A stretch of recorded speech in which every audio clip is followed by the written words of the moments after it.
Following the raging success of the last video on back injuries, where I received 14 views and 4 likes, today's one will be about lower body injuries or lower limb injuries.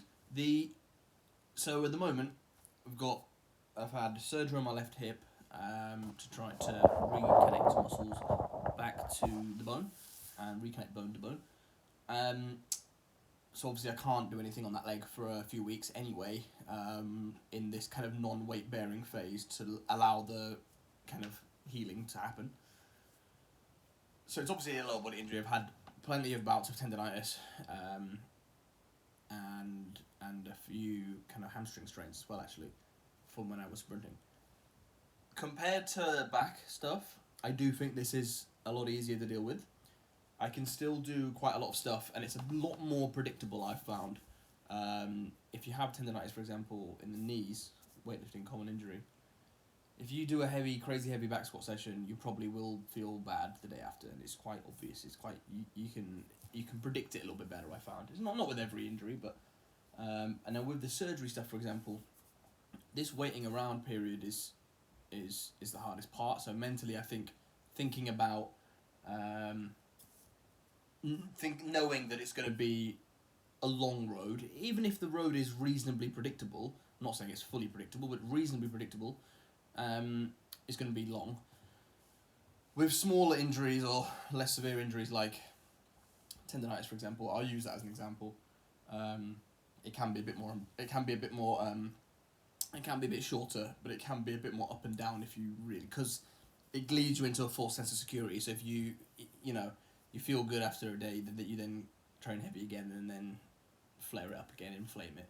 But if you don't train super heavy and you just let it kind of recover, it is quite predictable. I find so if I've got a single leg injury where I can't do anything on my left leg, for example, I can smash the right leg a lot. Single leg extension, leg curl, leg press, usually just on machines. Because there's a lot of research suggesting it's something called neural cross training, where if you train one side of the body, the other side retains some strength benefits better than if you just did nothing. So if you were a control group, for example, and you just didn't train, and you just let yourself fester, everything would become weaker. Whereas, my right leg's probably not going to get stronger than it was before, because I'm not heavy squatting, I'm not loading it up heavy, I'm just doing machine stuff. But it might maintain a bit more muscle than if I did nothing. It definitely will. And my left leg similarly will atrophy less if I do work on the right leg.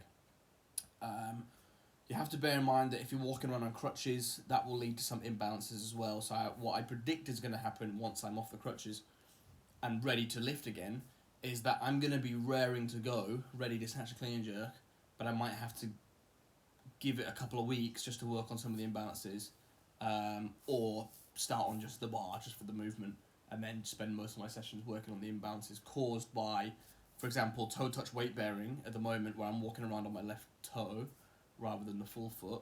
My calf is probably going to get super tight, and my right side is obviously loading a lot more, so my glute, for example, is stabilizing a lot more every time I stand.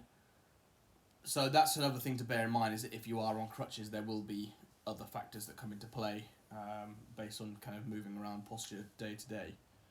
But what I found so far is mentally it's a lot easier to deal with because it's more predictable, and because it is such a damaged joint, or is surgically reconstructed, it's a lot easier to just let it rest, because you just know it's so serious. Whereas if it was just a bit of like hip flexor tendonitis, it'd be like, oh, I want to test it. And that's the hardest thing with a less severe injury like something like tendonitis, is you want to keep pushing. Whereas if the earlier you nip it in the bud, the better.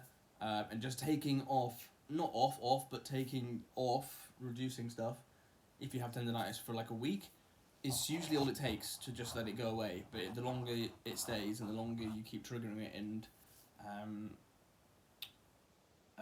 kind of flaring it up, the longer it just continues to get worse and worse. If you catch it really early on and just back off for a week or so, like, the likelihood is it will be fine. Inflammation will go down, and the inflammation will kind of go away. So that's all I've really got to add on the lower limb stuff, is that it is actually reasonably easy compared to the other stuff. And then obviously you can smash your upper body and you can bench and you can press and do your rows, which is a bit boring as a weightlifter, but you still feel like you're doing something to max. Whereas I could lay on a bench with my left leg supported, obviously, and go and bench press to failure, and I'd get that feeling of I've just worked to failure. Whereas if I had a real bad back injury, it's hard to do anything to failure because you can't brace really hard. Other than like maybe I don't know, like a wrist curl, but that just doesn't hit the same. So a lot of the times from my experience, everyone's going to be different. Having the lower limb injury is a little bit easier to deal with. And if it is something like a tendonitis, say, a lot of the times you can continue normal activity. So if you're a weightlifter and you get, let's say, patellar tendonitis, you usually you just modify certain things. So maybe instead of doing heavy back squats, you just, change it to like a Hatfield where you can sit back a bit more and load the glutes a little bit more, or box squat and reduce the depth, or you can maybe do powers compared to fulls. And what I would say is, where I'm at now, where I can't lift at all, I can't do any snatch, any clean jerk, any powers, any muscle snatch, I can't even pick up a bar. If I was training and I got a bout of tendonitis where I had to just reduce the load, it would be fine.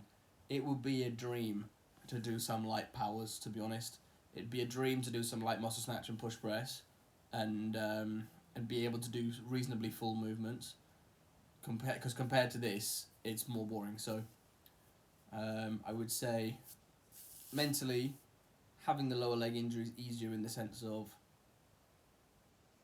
a lot of the times it's a lot more doable to you can still train, it's a lot more predictable. If it is a major one like this, it's a little bit tough in the sense where you can't do the list, but you can still push stuff to maximum, so it's a bit easier, but it also gives you a bit of perspective knowing that when I go back, say I'm fully training and I'm back to full training, but I get a bout of tendonitis, say, taking that step back is going to be a lot easier because I will now appreciate a lot more the feeling of not being able to lift. So hopefully that's useful. Just my thoughts on lower limb injuries. It could be ankle, it could be... I've had knee, I've had hip. I haven't really had ankle injuries. Ankle would be worst because you couldn't do... It would be tough to do because you couldn't load it if it was a bad one. If they're all kind of minor things where you can still train around it, great. You can do other stuff. You can train the other leg, like I said, neural cross training, train your upper body, you can train your abs and your back. Yeah, I don't think I've got anything else to add. If anyone's got any questions, obviously let me know, but that's the lower body stuff.